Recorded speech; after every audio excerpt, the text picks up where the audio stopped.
Бүгін сіздермен өте дәмді медовый корждарының рецептісімен бөліспекшімін. Медовый корждарымызды дайындау үшін бізге қажетті ингредиенттерді ең алдымен өлшеп дайындап аламыз. Менде мұнда 2 медовый торттың құрамы бар, яғни мен 2 медовый торт дайындаймын.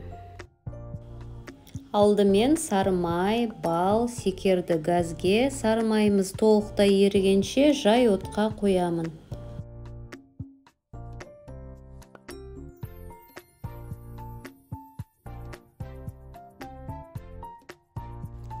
Сары майымыз ерігесін, үстіне ас содасын салып, араластырып, реакцияға түскенін күтеміз, яғни біздің массамыз ағарып, көпірши бастайды.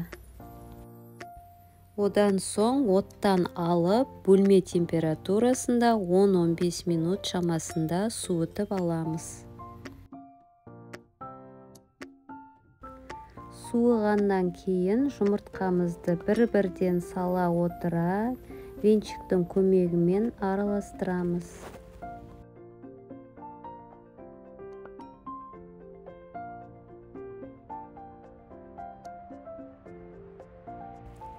Соңында ұнымызды салып, жақсылап қайтадан араластырамыз.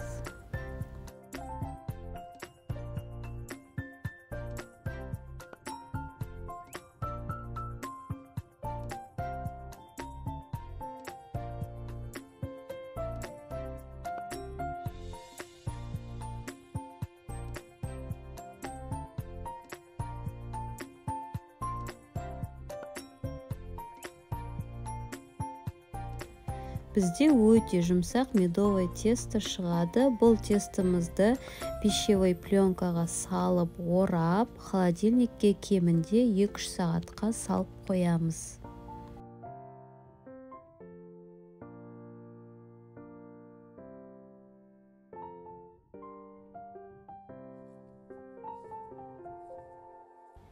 Тестомызды пищевой пленкадан шығарып, бірнеше бөліктерге бөлеміз.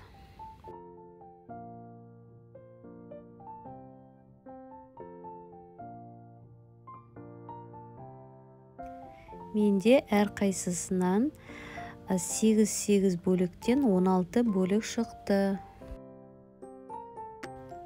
Енді қамырларымызды пергамент қағазының үстіне жайып шығатын боламыз. Жайған қамырымызды формамызбен кесіп аламыз. Менде форма диаметрі 22. Бұл медовый тестімен жұмыс жасау өте оңай, және де бұл тестіні морозильникте 1,5 ай сақтап қоюға да болады. Корждарымыздың бетін шанышқымен тесіп, 180 градуста қызып тұрған пешімізде беті қызарғанша салып пісіреміз.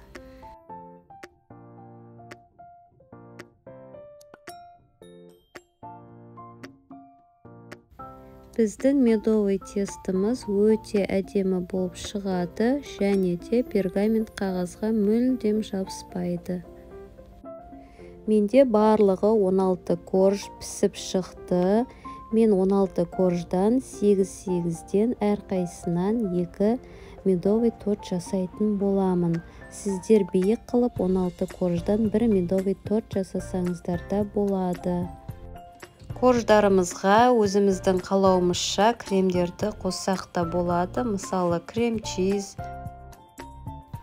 Бұдан бөлек сметанный крем және де басқа да кремдерді пайдалансаңыздар да болады.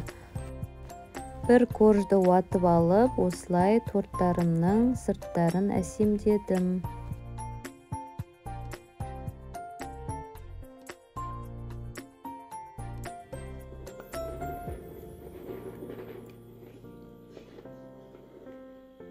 Корждарымызға кремді жағып болып, тоңазытқышқа 3-4 сағатқа кремі сіңуге салып қоямыз.